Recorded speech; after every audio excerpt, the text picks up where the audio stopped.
Hi, hello, my name's Harmi and I'm the OET course director here at West London English School. In this short video today we're going to be looking at some grammar and we're going to look at a couple of passive structures which can help boost your writing score.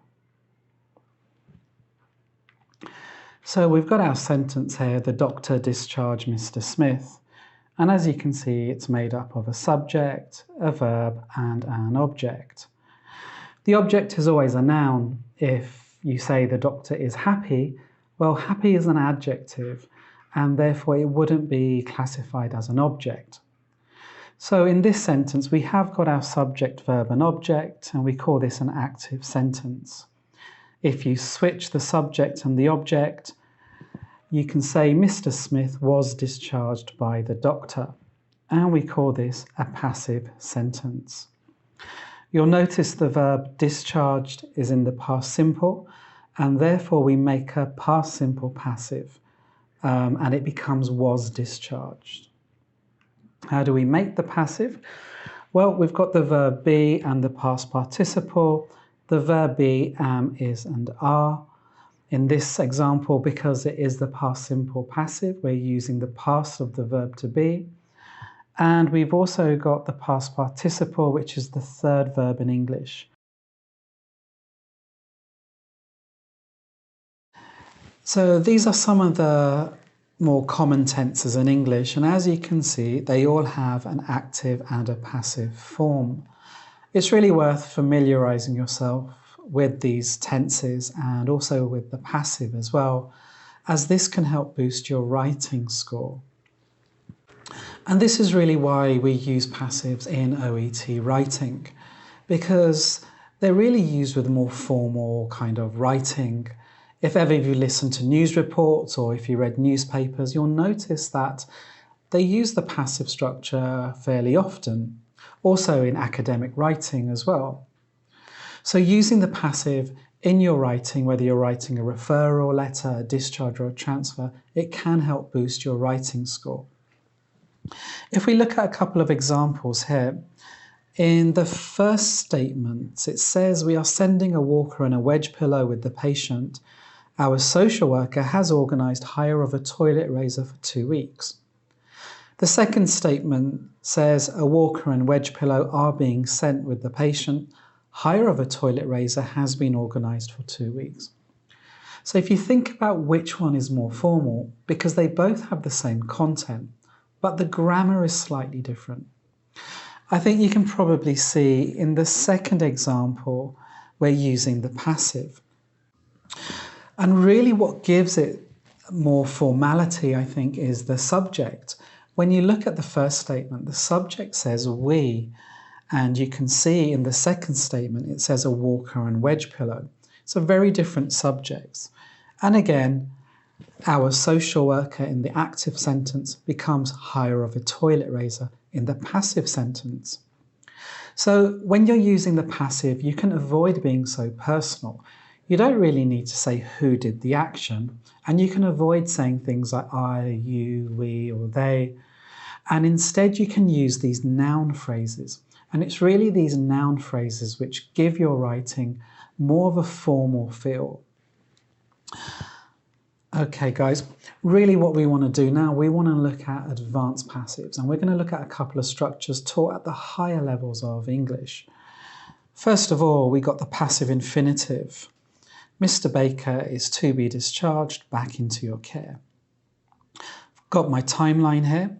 You can see the past, now and the future, and the verb discharged is referring to the future.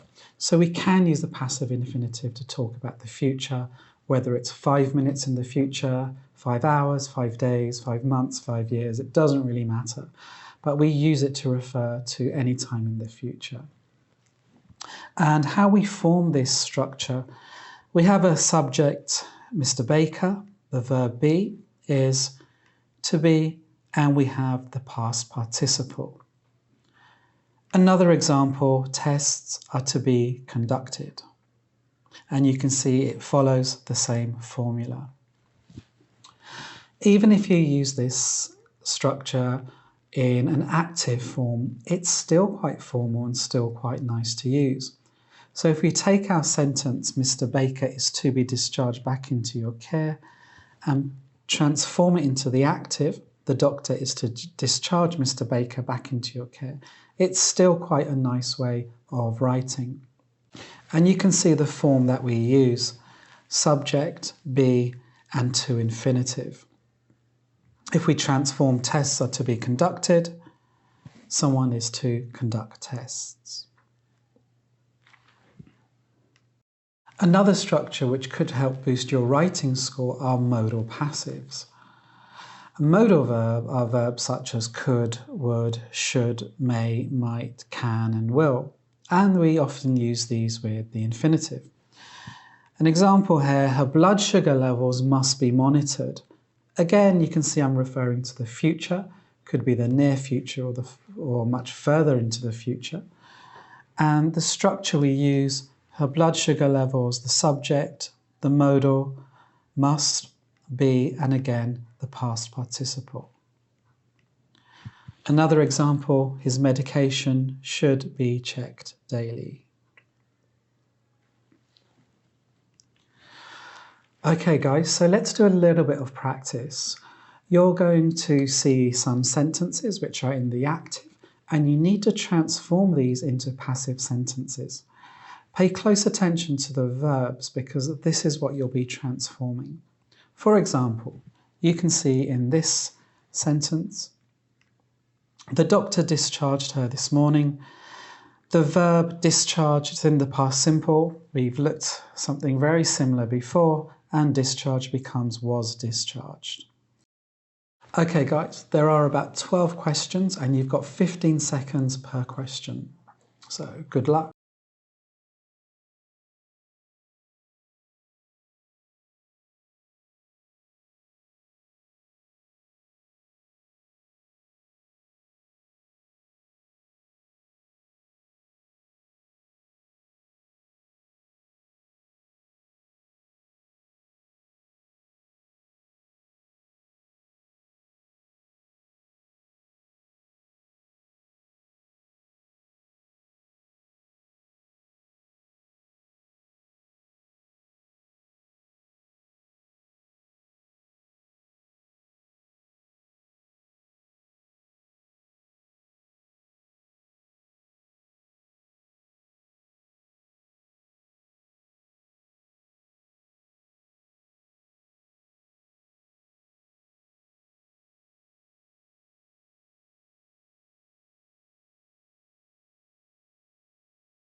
Okay, how did you get on then? So let's have a look at the answers.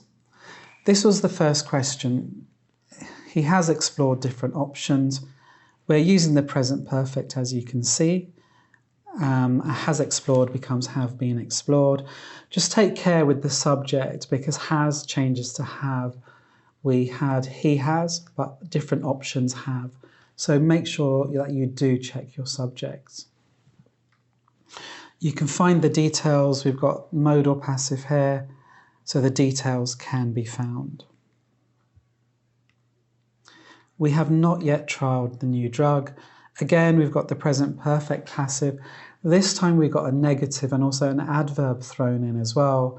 Adverbs commonly come between the auxiliary verb has and have and the past participle. So what we would say here, the new drug has not yet been trialled.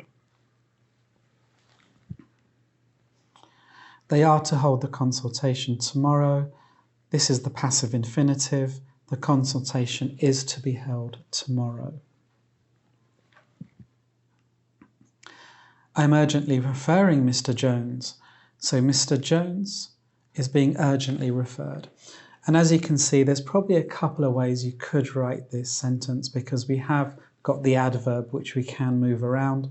You could also say Mr. Jones is urgently being referred. The anaesthetist will administer the analgesic immediately. We've got the future simple passive, so will administer becomes will be administered.